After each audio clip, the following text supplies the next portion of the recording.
গত বছরের 5ই আগস্ট আর আজকের 5ই আগস্টের যে প্রেক্ষাপট, এটা মূলত আমরা বলতে পারি যে গত বছরের 5ই আগস্টের আগের যে শাসন ব্যবস্থা ছিল, 5ই আগস্টের পরবর্তী এই 5ই আগস্টে বাংলাদেশ কিন্তু সেই স্বৈরাচারী যে শাসন ব্যবস্থা সেটা থেকে কিন্তু বাংলাদেশের জনগণ মুক্তি পেয়েছে। এবং আরেকটি কথা না বললেই নয় যে গত বছরের 5ই আগস্ট আগ পর্যন্ত যেই দুঃসাহসটুকু মানুষকে সেই সময়ে গভর্নমেন্টকে স্বৈরাচার হয়ে ওঠার এখতিয়ারটুকু দিয়েছে, এই এক বছরে আসলে বাংলাদেশের প্রেক্ষাপটটা এমনভাবে তৈরি হয়েছে, মানুষ এমনভাবে রাজনৈতিকভাবে সচেতন হয়েছে যে আর কেউ পরবর্তীতে স্বৈরাচার হয়ে ওঠার কোনো ধরনের প্রেক্ষাপট তৈরি হবে না। জুলাইয়ে অবদান সবার। আপনি কোনো একটা পেশাজীবীর মানুষ কিংবা কোনো একটা গোষ্ঠীকে বাদ দিয়ে জুলাইকে একক মালিকানা মানে এটা কখনো বলতে পারবেন না।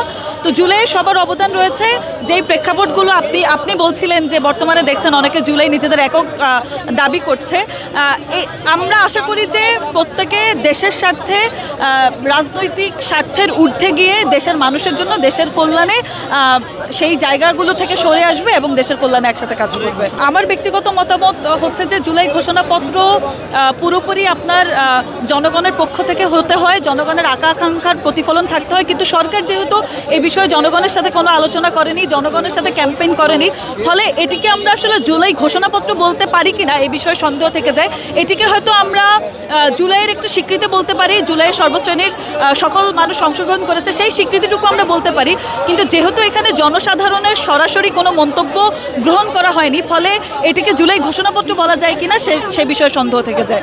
এই বিষয়টি হচ্ছে আমাদের ইন্টারিম যে গভর্নমেন্ট, তার একটি ব্যর্থতাই আমাদেরকে বলতে হবে। চিকিৎসার যে বিষয়টা, গণঅভ্যুত্থানের পরে প্রথম বিষয়টি ছিল যারা আহত হয়েছে তাদের সুচিকিৎসা নিশ্চিত করা এবং যে শহীদ পরিবারগুলো রয়েছে তাদের দেখভাল করা। কিন্তু গণঅভ্যুত্থানের সরকার অর্থাৎ ইন্টারিম সরকার অনেকাংশেই এখানে ব্যর্থ হয়েছে। তবে আমরা মনে করি এখনও সময় শেষ হয়নি, জনগণ এখনও এই সরকারের উপর আশা ভরসা রেখেছে, ফলে এখনও সময় আছে।